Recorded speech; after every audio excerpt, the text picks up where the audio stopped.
Lockdown 4.0 का आज से आगाज हो गया है। देश को बंद हुए करीबन 2 महीने से ज़्यादा का वक्त हो गया है।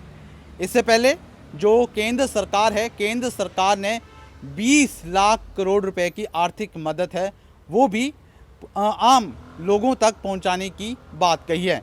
लेकिन पिछले 2 महीनों में किस तरह से आम लोगों की ज़िंदगी बदली है, उसी पर आज हम ग्राउंड ज़ीरो से रियलिटी चेक करेंगे। और इस वक्त मैं सेक्टर 21 में हूं और मेरे साथ जो प्रेस करने वाले यानी इस्त्री करने वाले हैं, सबसे पहले उनका एक बार नाम पूछेंगे। सर, आपका नाम क्या है और कितने सालों से आप यहाँ इस्त्री कर रहे हो? ये राम प्रसाद नाम है मेरा। आएगा 40-45 साल में काम कर रहा हूँ, 45, और गाँव को मैंने इंतजार कर रहा हूँ। 45 सालों से आप यहाँ पर काम कर रहे हैं। पिछले 2 महीनों में जब से देश भर में ये बीमारी आई है, आपकी अगर आर्थिक तौर पे पूछा जाए किस तरह से चीज़ें बदली है? जी, कुछ कमाई धमाई नहीं होता है, किसी से मांग मांग के खाते हैं हम लोग। और इंतजार करता हूँ, कस्टमर का आता हूँ, दुकान पर चले जाता हूँ वापस, पैसे नहीं मिलते हैं, कभी आ जाते कभी नहीं, और कोठियों से मांग कर किसी तरह अपन गुजारा करता हूँ। अच्छा। हाँ, और घर में मेरे बीवी बच्चे सब वहाँ पर पैसे का इंतजार कर रहा हूँ, पैसा है नहीं तो कहाँ से? नहीं, पर केंद्र सरकार तक की तरफ से कहा गया था कि कुछ राहत है वो दी गई है, जो अनाज है वो पहुंचाया गया है। तो क्या वो अनाज है जो पैसे देने की बात कही गई थी, क्या वो पैसा पहुंचा नहीं है क्या? अभी पैसे नहीं पहुंचा मेरे को। हाँ। मैं कोई बोला था, मैं कल कापी लेकर गया था बैंक में, वहाँ एंट्री करवाया, कुछ नहीं आया पैसा। कोई पैसे नहीं आया था। जो अपना 4-5 से पड़ा तो वही था मेरे पास पैसे।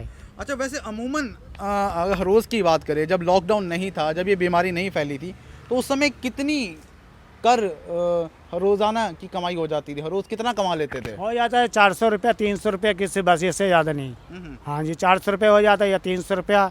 और कभी कुछ ही नहीं होता है, कभी इससे कुछ बढ़ सकता है, और काम के ऊपर होता है। काम बहुत कम हो गया अब। लेकिन आजकल कितना कमा रहे हो? आजकल तो कुछ नहीं कमाया जाता है, कभी 40 मिलता, कभी 50, कभी कुछ नहीं मिलता। वापस घर चला जाता कोठियों से मांग कर पैसे, वहाँ अपने खाने के फिर इंतजाम कर लेते, कोठियों से चले जाता हूँ। परिवार में कितने लोग हैं, कितने लोगों का गुजारा बसर करते हो और क्या सारी जिम्मेवारी आप पर है क्या? हाँ जी, मैं अकेला हूँ, और बच्चे भी छोटे हैं, पढ़ रहे हैं किसी तरह, हाँ, मंजूरी तो करके अपना, और यहाँ कमाते हैं, कुछ भेजते हैं तो वहाँ कुछ खर्चा चलते हैं, और अपना यही मेरा सहारा है, इसी से सब गुजारा किया जाता है। हाँ, तो फिलहाल अगर बात करें, क्योंकि ये एक व्यक्ति की कहानी नहीं है, ये अमूमन उस इंसान की कहानी है जो पिछले 2 महीनों से इस वैश्विक महामारी से जूझ रहा है। फ़िलहाल पिछले 45 सालों से इसी तरह से यहाँ पर ये इस्त्री करते थे। रोज़ाना 300 से 400 रुपया कमाते थे, जिससे आराम से गुज़र बसर है वो हो जाता था। लेकिन जब से लॉकडाउन शुरुआत हुई है, जब से ये बीमारी आई है, उसके बाद से आप देख सकते हैं जो प्रेस है, जो इस्त्री करने वाला प्रेस है, वो तक अभी शुरू नहीं किया गया है।